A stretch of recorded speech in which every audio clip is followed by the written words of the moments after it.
आज मैं आपको 4 ऐसे स्टॉक बताने जा रहा हूँ जो माइक्रो कैप स्टॉक है, मतलब जिसका मार्केट कैप 100 करोड़ से नीचे है और 100 करोड़ से नीचे हैं, इसलिए इसमें रिस्क ज़्यादा होगा। और यदि आपको पैसे बनाने हैं, कुछ करने हैं, तो आपको रिस्क तो लेना ही होगा। ज़िंदगी में एक बार यदि आप रिस्क लेते हैं तो आपका ज़िंदगी बदल सकता है, इसलिए इतना रिस्क लेना पड़ेगा। लेकिन उससे पहले ये है कि आप उसको खुद से स्टडी करें और खुद से समझें, उसके बाद ही उसमें आप इन्वेस्ट करें। और यदि आपको अच्छा लगे तो आप उसमें इन्वेस्ट करें, वरना थोड़ा सा टाइम दें, थोड़ा सा सब्र करें, उसके बाद ही आप एंट्री लें। अच्छा लगेगा तो हमारे चैनल को सब्सक्राइब कर लीजिएगा, वीडियो को लाइक कर लीजिएगा। आइए हम देखते हैं हमारा पहला स्टॉक। हमारा पहला स्टॉक है विस्टा अमर लिमिटेड। ये विस्टा अमर लिमिटेड, आप यदि आपको कहाँ एंट्री लेना है और किस लेवल पर एंट्री लेना है ये भी देखना है, समझना है, तो आपको पूरा वीडियो देखना पड़ेगा, तब पता लगेगा कि आपको कहाँ एंट्री लेना चाहिए, क्यों लेना चाहिए, नहीं तो आपको नुकसान हो सकता है। जिसमें से हमारी पहली कंपनी है विस्टा अमर। इसमें आप देखेंगे 1 महीने में कुछ रिटर्न नहीं है, 6 महीने में देखेंगे तो ये 11% का गिर चुकी है, और इस साल में देखेंगे तो 25-26% का नीचे गिर चुकी है। 25-26% नीचे गिरने के बाद, यहाँ से गिरने के बाद भी इसमें बाउंस बैक कर रहा है। तो क्या इसमें हमें अब एंट्री लेना चाहिए या नहीं लेना चाहिए? तो मार्केट कैप आप इसका देखेंगे तो 88 करोड़ है और इसका पी देखेंगे तो 27 करोड़ है। तो इसके जो चांसेस हैं, जो अभी इतने नीचे गिर चुका है, एक समय में ये 400 को क्रॉस कर गया था, 400 के आसपास। आप इसका 1 साल का रिटर्न देखेंगे तो पता चलेगा कि यहाँ पे 390 के आसपास चला गया था, और वहाँ से ये इतना नीचे गिरने के बाद अब और कितना गिरेगा, गिर सकता है कि नहीं गिर सकता, ये मैं आपको समझा रहा हूँ आगे कि इसमें हमें कहाँ एंट्री लेना चाहिए और कैसे एंट्री लेना चाहिए।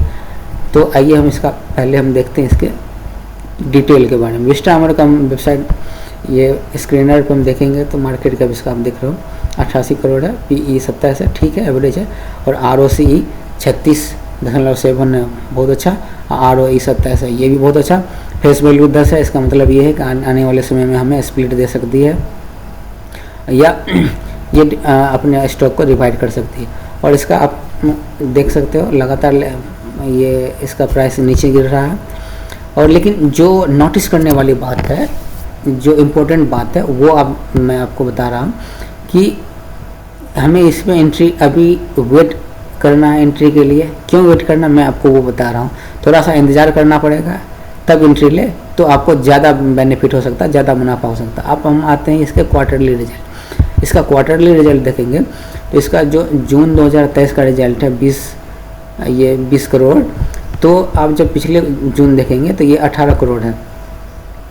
जून के 18 करोड़ से इसका जून का रिजल्ट अच्छा रहा, आगे बढ़ा, तो भी उसमें ज़्यादा ऊंचाई देखने को नहीं मिला, ज़्यादा शेयर नहीं भागा। अब जो रिजल्ट आने वाला है वो आने वाला है हमारा जून के बाद सितंबर का।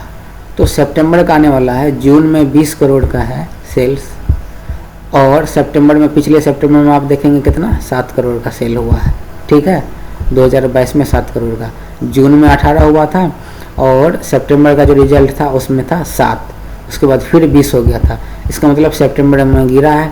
तो इस सितंबर में गिरा तो हम देखते हैं क्या पिछले सितंबर में भी गिरा था, तो हम इसके चलते हैं अगले उससे पीछे।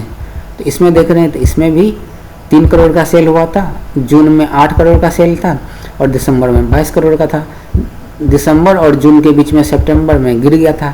एक बार और देख लेते हैं इससे पीछे जाके, पिछले सितंबर में ये 2.7 करोड़ का सेल था, दिसंबर में 14 करोड़ का सेल, और जून में देखेंगे तो 6 करोड़ का सेल। मतलब हम देख सकते हैं कि जब भी सितंबर का रिजल्ट आ रहा है, इसका रिजल्ट नीचे गिर रहा है, बहुत ज़्यादा नीचे गिरा हुआ है, 7%। तो अभी जो जून में, सितंबर में जो रिजल्ट आने वाला है, तो उसमें भी ये नीचे गिरने के चांसेस हैं इसके। तो नीचे गिरने के यदि इसके चांसेस हैं, रिजल्ट अच्छे नहीं आने के चांसेस हैं, तो जो आपको अभी ये मिल रहा है 275, ये हो सकता है एक समय में आपको 200 पे मिल जाए या 200 से नीचे मिल जाए, 150 पे भी मिल जाए। तो इसलिए आपको इसको यदि नोटिस करना है, याद रखना है, तो अभी आप इसका जो मैं अपनाता हूँ वो इस हिसाब से ये कर सकते हो कि आप इसको स्टडी करने के लिए आप इसके एक में एंट्री ले सकते हो 1 पीस में क्वांटिटी में, और उसके बाद आप उसको वेट कर सकते हो। या जो एक होता है तरीका जो आप रेगुलर फार्मूला अपनाते हो कि पहले हम थोड़ा सा एंट्री लेंगे उसके बाद वेट करेंगे, उस तरीके से आप अपना सकते हो जो भी आपको होता है। लेकिन जो ये डेटा है उस डेटा के आधार पे ये है कि इसके रिजल्ट अभी जो सितंबर के आएगा वो नीचे आएगा तो इसका प्राइस यहाँ पे नहीं रहने वाला, ये जो गिरावट है ये और भी नीचे गिरने की चांसेस हैं। तो इसलिए आप इस पर नज़र रखें, और जब ये नीचे गिरे तो वहाँ पे आप एंट्री लें तो बेहतर रहेगा, क्योंकि छोटी कंपनी गिरेगी भी उतनी रफ्तार से जितने रफ्तार से ये आगे भागती है। और एक समय से देख सकते हो, एक समय यहाँ पे 400 के आसपास ये ट्रेड कर रहा था और इसका 52 भी खाए देखेंगे तो 407 है, मतलब 407 पे जो नीचे चली गई थी कंपनी वो गिर के अब सितंबर में इसका रिजल्ट आएगा तो ये 200 से भी नीचे जाएगा। तो आप देख सकते हो कितना नीचे गिरती है जो छोटी कंपनी। तो जो मैंने बोला था कि हाई रिस्क है तो इसी वजह से, लेकिन जब ये कंपनी आप नीचे गिरेगी 200 के आसपास आएगा और 200 के आसपास आप एंट्री लेंगे और जब वो भाग के वापस 400 पे जाएगी, अपने हाई पे भी पहुंचाएगी, तो आपको 100% रिटर्न मिल जाएगा। मतलब आपके पैसे तुरंत दुगुने हो जाएंगे इतने शॉर्ट टाइम में। और जब लॉन्ग टाइम के लिए करेंगे तो ये 88 करोड़ की है, जिस दिन ये 800 करोड़ की भी कंपनी होगी आपके पैसे 100 गुना हो जाएगा। तो इस हिसाब से नज़र रखें। जो दूसरी हमारी कंपनी है वो है हमारी उमा एक्सपोर्ट का आप देखेंगे 6 महीने में 30% रिटर्न, ठीक है, अच्छे हैं। और 1 साल में कोई रिटर्न नहीं है। 5 साल में देखेंगे तो 42% नीचे गिरी, 5 साल हुआ नहीं है। 2022 के 8 अगस्त में आई है, 8 अप्रैल को आई है, और उस समय में इसका वैल्यूशन अधिक था तो वो नीचे गिर के बराबर हुई है। अब जो इसका आप देख सकते हैं मार्केट का 171 है और PE 7 है, बहुत ही सस्ते लेवल पे है ये। और सस्ते लेवल पे जो ये आपको ये रेट मिल रहा है 50 का, ये इसका होना नहीं चाहिए, इसका होना चाहिए था लगभग ये 400 से आसपास। तो यदि ये अपने रियल वैल्यू पे पहुंचता है, जो डाटा है उस हिसाब से मैं बोल रहा हूँ, तो आपको अभी भी इसमें 5 गुना आराम से 10 गुना रिटर्न मिल सकता है यदि ये अपने रियल पे पहुँचे तब भी। वो मैं बता रहा हूँ आपको क्यों। इसका PE 7 है, ROCE 20 है, अच्छा है, ठीक है, 20 से ऊपर रहना चाहिए। ROE भी 20 से ऊपर है तो 20 से ऊपर रहना चाहिए, मेरे हिसाब से अच्छा है। अब इसका हम रिजल्ट देखते हैं, उससे पता लगेगा कि हाँ कंपनी किस तरीके से परफॉर्म कर रही है। ये क्वार्टरली रिजल्ट को छोड़ के मैं एनुअली रिजल्ट पे आता हूँ। तो 2019 में कितने करोड़ की कंपनी थी? 329 करोड़। 329 करोड़ 2020 में कितने हुई? 809 करोड़। मार्च में कितने हुई? 742, थोड़ा सा घट गया। मार्च 2022 में कितने? 1273 करोड़। अब मार्च 2023 में 1486 करोड़, मतलब 1500 करोड़ की कंपनी, 1500 करोड़ की सेल। जो कंपनी 1500 करोड़ की सेल कर रही है उसका मार्केट कैप आपको 171 करोड़ दिख रहा है। ये क्या कहीं से आप इसको जायज़ ठहरा सकते हो? राइट हो सकता है? ये सही बात है? नहीं। तो इसको क्या होना चाहिए, जो डेटा है जो मार्केट में चल रहा है उस हिसाब से यदि इसका 1486 करोड़ है तो इसका 1400 तो इसका कम से कम मार्केट कैप होना चाहिए। तो यदि 1400, तो यदि ये 171 है, यदि 1400 होता तो ये कितने गुना होना पड़ेगा इसको? लगभग 10 गुना, 9 गुना के आसपास। 9 गुना होगा तो उसके पास जो जितने ये सेल कर रही उसके पास ये जाके पहुंचेगी। तो उस हिसाब से आपके पैसे कितने होंगे? 9 टाइम्स भागेंगे, ये चांसेस है। लेकिन ये कंपनी सही में रियल में परफॉर्म कर रही है इतना, ये भी डॉट वाली बात है। और आगे भी परफॉर्म कर पाएगी कि नहीं कर पाएगी ये भी देखने वाली बात है। और इसका जब प्रॉफिट देखेंगे तो 1486 के ट्रेडिंग के बाद 28 करोड़ मात्र प्रॉफिट कमा रही है, और 24 करोड़ की पिछले साल में कमाई थी। तो चलो ठीक है, अच्छी बात यह है कि प्रॉफिट तो कमा रही है और नेट प्रॉफिट भी कमा रही है। इसके CAGR अब बढ़ने वाले हैं। अब इसके बाद एक बैंक देखेंगे रिजर्व, तो रिजर्व भी इनके पास अच्छे हैं, 140 करोड़ का रिजर्व है और इसके पास बोरो 109 करोड़ है। तो 109 करोड़ ही देने 140 में। इस हिसाब से देखा जाए तो कंपनी जो अंडर वैल्यू नहीं कह सकते हैं इसको, अंडर वैल्यू से भी बहुत अंडर वैल्यू कह सकते हैं। और इसका जब प्रमोटर्स का होल्डिंग देखेंगे तो 72.54% है, तो 72.5% है। इसका मतलब प्रमोटर्स को पूरा विश्वास है, वो अच्छे परफॉर्म कर रहे हैं और जो रिजल्ट आया है वो रिजल्ट सही है। वरना यदि गलत होता या कुछ होता तो सबसे पहले प्रमोटर्स निकलते। और जब इसका आप देखोगे क्या काम करती है कंपनी, तो ये काम कंपनी करती क्या करती है, engage in business of trading, marketing, agriculture product and commodities like sugar, spice, dry red chilli, turmeric, coriander, cumin seeds.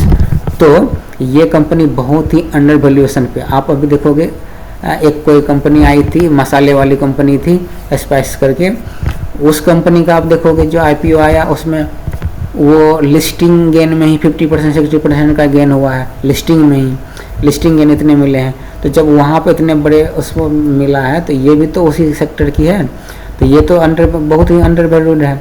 तो इसमें आप आने वाले समय में अच्छे रिटर्न देख सकते हो। जब ये जो इन्वेस्टर इस पे नज़र पड़ेंगे तो हो सकता है ये आपको ये इस रेट पे नहीं मिलेगा और एक समय पे ये आपको 400-500 पे इस तरीके से भागेगी कि आपको वहाँ जाके रुकेगा। तो आप इस कंपनी पर ज़रूर नज़र रखें और आगे यदि अच्छा लगता है तो आप आगे का डिसीजन ले। लेकिन मुझे लगता है कि ये कंपनी बहुत ही अंडर वैल्यूड है, इसके साथ नाइंसाफ़ी हो रही, आप ऐसा कह सकते हैं। जो दूसरी हमारी कंपनी है ये है मोक्ष ऑर्नामेंट्स, 88 करोड़ की कंपनी है, PE 14 है, बहुत छोटी कंपनी। एक साल में इसका रिटर्न देखेंगे तो 15% और 5 साल में देखेंगे तो इससे ऊपर नीचे गिर के 33% पे अभी भी रिटर्न दे चुकी है। और ये कंपनी एक समय में बहुत ऊपर जाके नीचे गिरी और ये अब ऐसा लग रहा है जैसे करेक्ट हो चुका है। तो ठीक है, हम देखते हैं इसका रिजल्ट किस तरीके से परफॉर्म किया है। स्टॉक PE 14 के आसपास है, 16 ROCE 16 ठीक है, ROE 12 है, ये भी इसको नॉर्मल कह सकते हैं, नॉर्मल एवरेज कह सकते हैं, ठीक से थोड़ा सा नीचे। लेकिन इसके हम रिजल्ट देखते हैं कि क्या इस तरीके से परफॉर्म कर पा रही है या नहीं कर पा रही। तो इसका सेल देखेंगे 2013 में 77 करोड़ और 2023 में देखेंगे 447 करोड़ और 22 में 324 करोड़, 337 करोड़। तो इस ये देख सकते हैं 300, 400, 450 करोड़ के आसपास ये कंपनी सेल कर रही है। और इसका मार्केट कैप आप देख रहे हैं कितना, 88 करोड़। तो 88 करोड़ तो नहीं होना चाहिए, इसको 400 करोड़ के आसपास होना चाहिए मार्केट कैप देख के। तो उस हिसाब से देखा जाए तो 4 गुना होना चाहिए इसका, 50 के आसपास इसका वैल्यू होना चाहिए। और ये जो वैल्यू था 44 के आसपास, उस समय में जो वैल्यू था वो अब हो जाए तो ये कंपनी अपने लेवल पे आ सकती है, नॉर्मल लेवल पे ऐसा। तो यदि आप अभी एंट्री लेते हैं तो आपको 4 गुने मिलने के चांसेस हैं यदि उस हिसाब से जाती है तो। अब जाएगी कि नहीं जाएगी और भी कई फैक्टर होते हैं, वो भी काम करता है, वो देखते हैं। ये कंपनी प्रॉफिट कमा रही कि नहीं कमा रही, 2013 में कुछ नहीं प्रॉफिट कमा रही थी और अभी देखेंगे 6 करोड़ कमाई है, पिछले साल 5 करोड़ कमाई है, फिर 6 करोड़ कमाई, प्रॉफिट में कंपनी कमा रही। बाकी और चीज़ देखते हैं, CAGR ज़बरदस्त है, 24, 52, 16 सही जा रहा है। बाकी कंपाउंड ग्रोथ इसमें देखने को नहीं मिला, थोड़ा सा नीचे है, लो है। और इसके रिजर्व देखते हैं तो 40 करोड़ इनके पास रिजर्व है और बोरो है 28 करोड़, मतलब 40 करोड़ में से 18 करोड़ देते हैं, तो इसको हम डेप्ट फ्री कंपनी मान सकते हैं, ठीक है। बाकी इसके से प्रोमोटर्स होल्डिंग देख लेते हैं, एक और जो है मेन हम की प्रोमोटर्स, तो यहाँ पे प्रोमोटर्स होल्डिंग नहीं दिखाया जा रहा है, तो हम इसको मोक्ष होल्डिंग का प्रोमोटर्स होल्डिंग हम मनी कंट्रोल से देख सकते हैं। और मनी कंट्रोल में और भी देख लेंगे कि हमारे और कौन कौन से इन्वेस्टर हैं। और ये जो 16 है, 16 प्राइस भी थोड़ा सा हाई है, लगातार ये भागी है यहाँ से, 13 के आसपास ये ट्रेड कर रही थी, तो थोड़ा सा आप वेट कर सकते हो या जो एक सीक्वेंस होता है उस हिसाब में आप चाहे तो फर्दर एंट्री के बारे में सोच सकते हो। तो जब हम इसके होल्डिंग देखेंगे तो प्रोमोटर्स होल्डिंग देखते हैं 55% अच्छा होल्डिंग माना जाता है, कंपनी का पूरा है इसके पास राइट है, 51% से जितना होता है। तो FIDI नहीं है और 55% है, तो इसका होल्डिंग सही है। तो ये कंपनी मुझे सही लग रहा है इस हिसाब से जो डेटा आया है। बाकी जो भी डाटा था सामने रख दिया, बाकी आप स्टडी करें और अच्छा लगा तो आप इसमें आगे का डिसीजन ले सकते हो। दूसरी हमारी कंपनी है, केमिकल की ही कंपनी कह सकते हैं, विनोफ्लेक्स लिमिटेड, 2% का अपर सर्किट इस पर लगा हुआ, ये भी 34 करोड़ की कंपनी है, इसका PE मात्र 10 देखने को मिल रहा है। और ये जो 80 है ये 80, ये कंपनी मुझे 2-3% 200-300% रिटर्न दे चुकी है ऑलरेडी। 10% करेक्ट होने के बाद ये आके 80 पे है और अपर सर्किट लग गया। 6 महीने में आप देखेंगे 44% रिटर्न दिए। ये कंपनी का ऐसे चल रही है, इसका यही चलता है, नीचे ऊपर भागती है, नीचे गिरता, ऊपर भागती है, नीचे गिरता। और 1 साल में इसका रिटर्न देखेंगे तो 66%। इसको ऐसे ऊपर भगाया जाता है, नीचे लिया जाता है। ये धोबी पटकन इसका चल रहा है।